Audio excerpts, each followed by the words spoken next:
Soy Juan Pablo de Alessandro con mi gran amigo Richard Ricardo de la Blanca y estamos en el programa Pivoteando. Este programa, como muchos saben, es un programa enfocado en innovación. Tratamos de entrevistar a gente, a emprendedores, a tipos que estén, hombres o mujeres que estén innovando, que estén haciendo cosas nuevas con tecnología, para que toda la gente que nos esté escuchando pueda aprender de sus historias. Y hoy tenemos a nuestro gran amigo Pablo. Pablo, muchas gracias por estar acá con nosotros. ¿Cómo está todo? Hola, muchas gracias por tenerme en el programa. Todo muy bien y un placer poder compartir la historia mía y de mi empresa con ustedes. Bueno, con Pablito, hoy tengo dos Pablos aquí, Juan Pablo y Pablo. A Pablo, a los dos conozco, grandes amigos ambos, pero a Pablo conocí, me acuerdo, en Nueva York, yo buscando una empresa para nos ayudar a hacer el código de Freedom. Y resulta que ya habíamos hablado en el pasado, pero la verdad que me quedé bien impresionado con lo que tenía organizado, los socios que tenía y sobre todo la empresa y con el equipo de profesionales que tenía en ese momento y bueno, lo sigue teniendo, me imagino que ha crecido. Y bueno, queríamos hablar un poco sobre eso, Pablo, que nos cuentes brevemente, hoy por hoy, WeCan, ¿qué es lo que hace específicamente? ¿Cómo se diferencia del resto de las empresas que hacen código y apoyan empresarios como el caso nuestro en Freedom? Bueno, yo creo que para explicar lo que es Wiccan, es bueno de repente entrar un poco en el contexto de la historia. Wiccan lo creamos con el objetivo de poder impulsar empresas de startups de tecnología temprano, o sea, con el foco de verdad en cómo podemos apoyarlos a que esas empresas no se equivoquen en ese proceso de que generan la idea, de que quieren, de que están validando la idea y que se aseguran que hay un problema en el mercado, cómo llevar ese concepto a un producto digital, lanzarlo eficientemente y poder después, bueno, adquirir los consumidores y poder escalarlo. Nos dimos cuenta que muchas empresas en ese entonces tenían el problema que se equivocaban en el producto que desarrollaban. Entonces gastaban muchos recursos y tiempo en llevarlo adelante y no obtenían los resultados, lo que terminaba causándole un freno en su crecimiento y muchas empresas, bueno, se quedaban sin dinero y morían.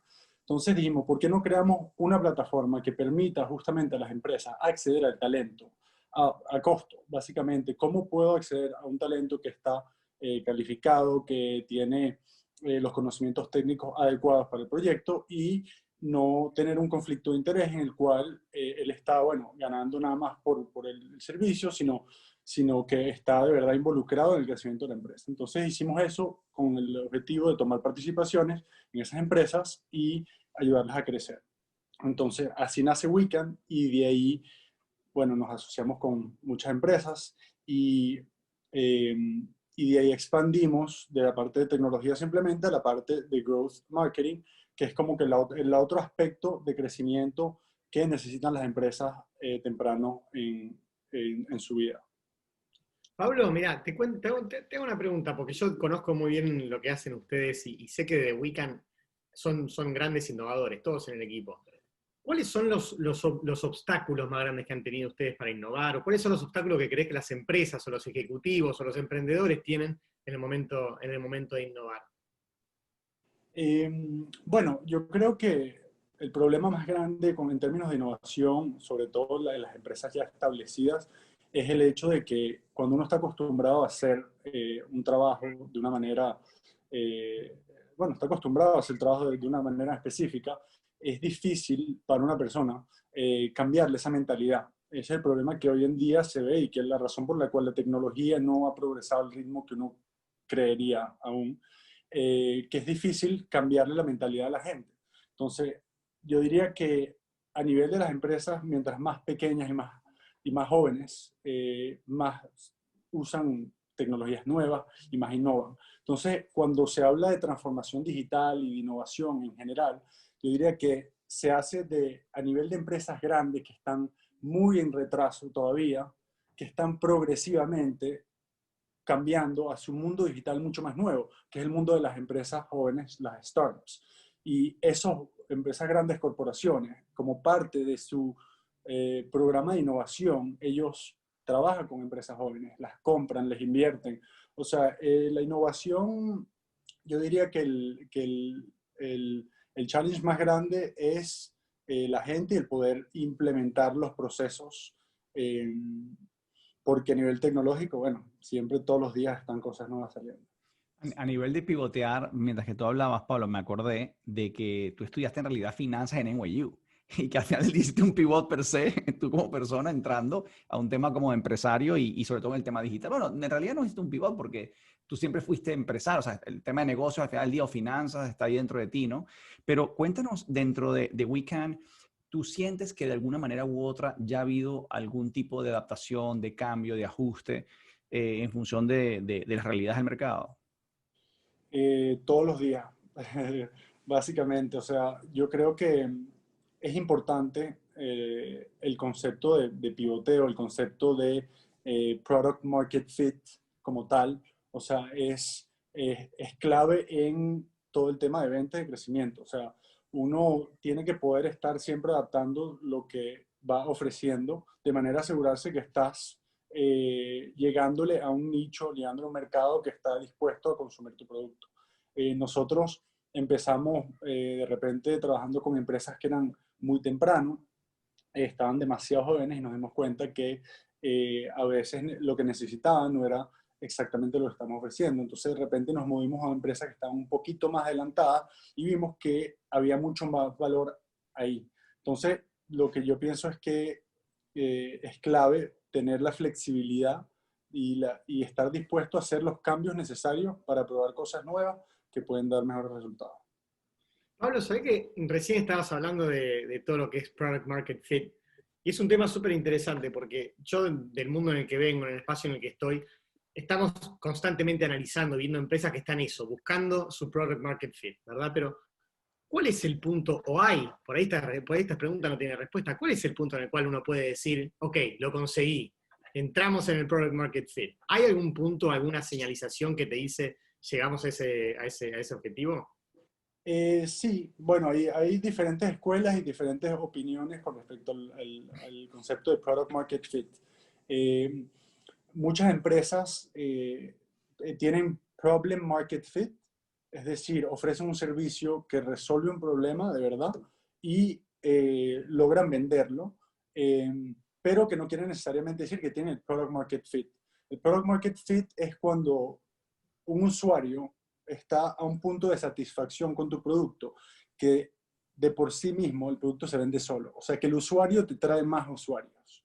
O sea, que la gente tiene un nivel de como se dice, engagement o de interacción con tu producto que es tan alto y que uno puede considerar que tiene satisfacción plena. Tú sabes, Eso es básicamente. Pablo, ¿sabes qué te iba a decir? Es justamente, mientras tú estás hablando, yo estaba esperando que dijeras eso mismo, porque de hecho en Endeavor fue uno de los sitios donde también escuché mucho eso, de que en el momento que el CEO deja de estar vendiendo como un loco y el aparatico se vende solo, ahí lograste el market fit. Parece mentira, pero al principio cualquier startup es el CEO haciendo esto, pero sobre todo empujando, empujando y vendiendo. Cuando ya la cosita se vende sola, ya lograste que definitivamente que como que eso caminara. Y aquí quiero preguntarte otra cosa, Pablo. Tú, en el tema de pivotear, ¿no? De los cambios, completamente de acuerdo contigo que hay microcambios constantemente y todos los días estás revisando lo que estamos haciendo. Pero cuando un negocio tienes una idea, tienes una hipótesis, porque todo empieza por una hipótesis para resolver un problema, ¿cuáles podrían ser, si tú tuvieses que dar algún tip a un empresario que nos esté escuchando, un emprendedor, perdón, cuáles podrían ser esas alarmas para saber, brother, es tiempo de que pienses en otra idea porque eso no va a levantar? Porque también te recuerdo que hay como una especie de curva más exponencial, no es una curva recta, no es un crecimiento como poco a poco, no, está bien pegado y hay algunos que terminan despegando y otros que terminan simplemente en ese plató y nunca levantan. O sea, ¿cuáles podrían ser esas alarmas, banderas que tú consideras que deben estar leyendo a las personas? Bueno, yo creo que pueden haber diferentes problemas a los cuales se enfrentan esos emprendedores. Yo creo que la primera recomendación es, antes de desarrollar cualquier producto, siéntate, define de verdad cuáles son las personas, o sea, el consumidor, cuál es su perfil, o sea, cuáles son sus necesidades, cuáles son sus problemas, o sea, qué está resolviendo de verdad. Tienes que validar esas hipótesis al principio. De hecho, hay estadísticas que dicen que la mayor razón por la cual las empresas fallan es porque no resuelven un problema en el mercado. Entonces, lo primero es validar que de verdad está resolviendo un problema. Lo segundo es asegurarte de que el mercado tiene el tamaño que esperas. Porque muchos emprendedores lanzan un concepto, el concepto crece y se queda flat porque de repente el mercado no era tan grande como lo pensaban o simplemente la competencia era más fuerte que lo que pensaban. Entonces, yo diría que lo más importante, en fin, es... Ahora perdí el tren de la Pivoteaste, pivoteaste idea. La validación. La validación del concepto, exacto. Entonces, bueno, exacto, disculpa, los diferentes parámetros son eso.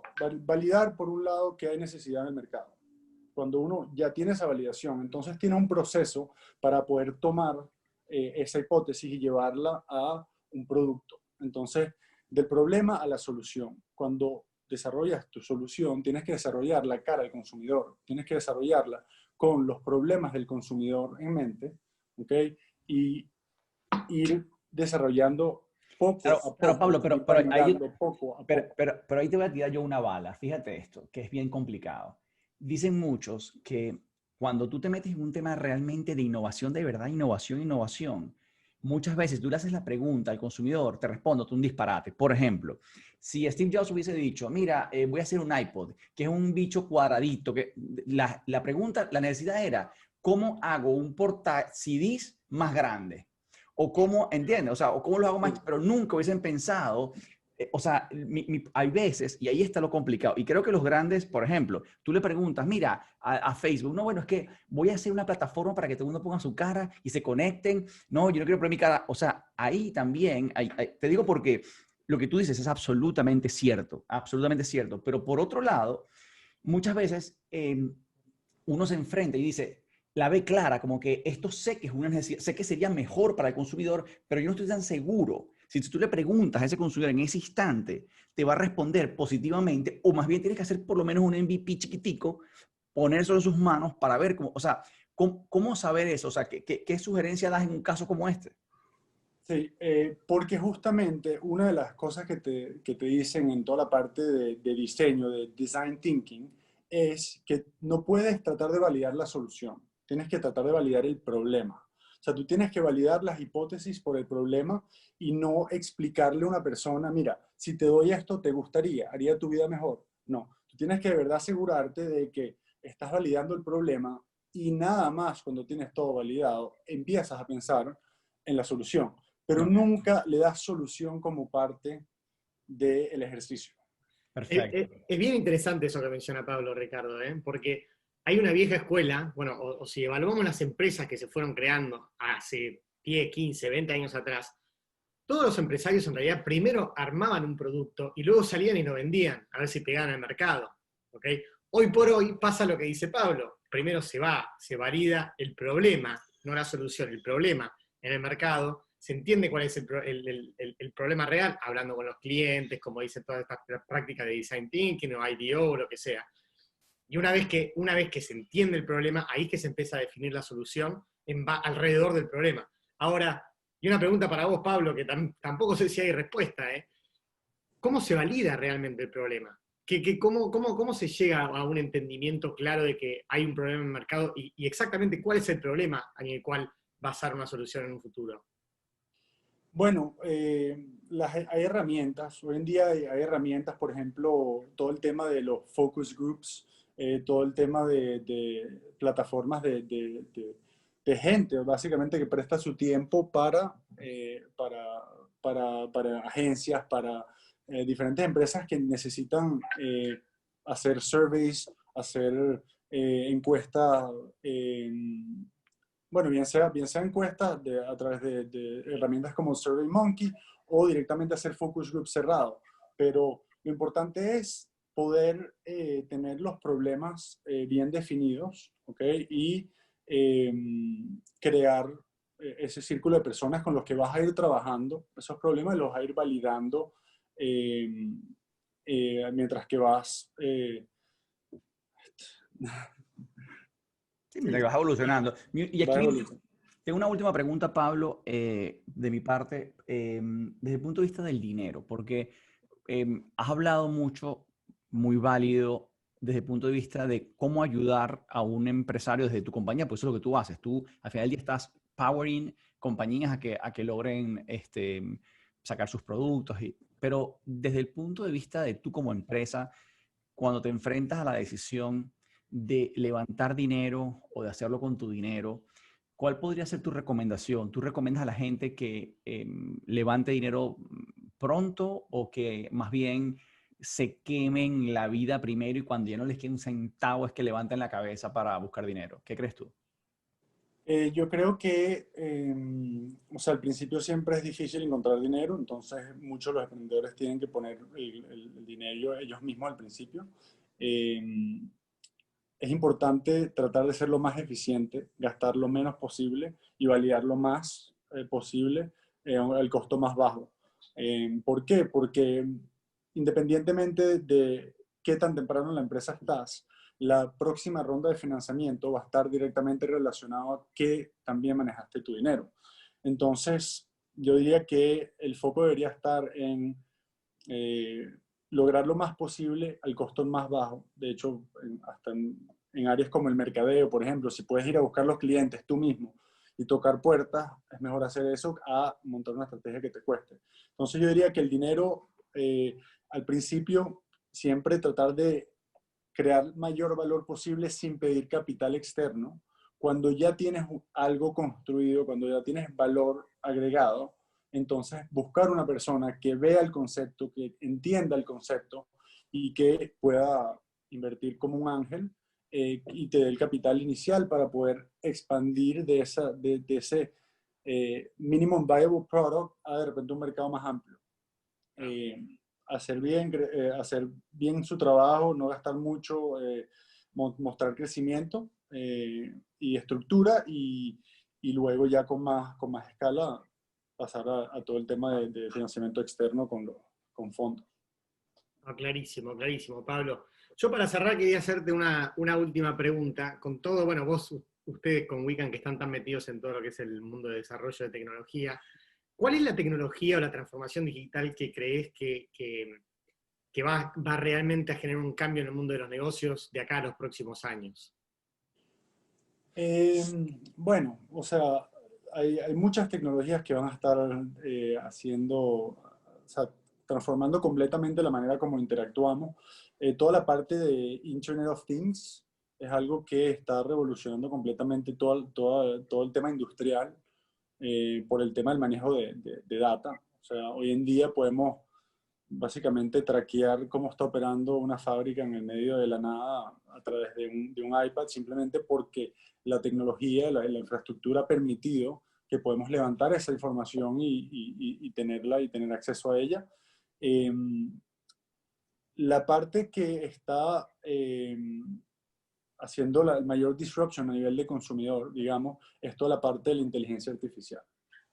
Simplemente bueno, la inteligencia artificial y la data como tal, Big Data, porque la inteligencia artificial se nutre de la parte de Big Data y el hecho de tener toda esa cantidad de información te permite, bueno, identificar patterns, te permite automatizar procesos, te permite implementar artificial intelligence que pueden hacer simplemente que necesites mucho menos recursos para poder lograr un mismo objetivo.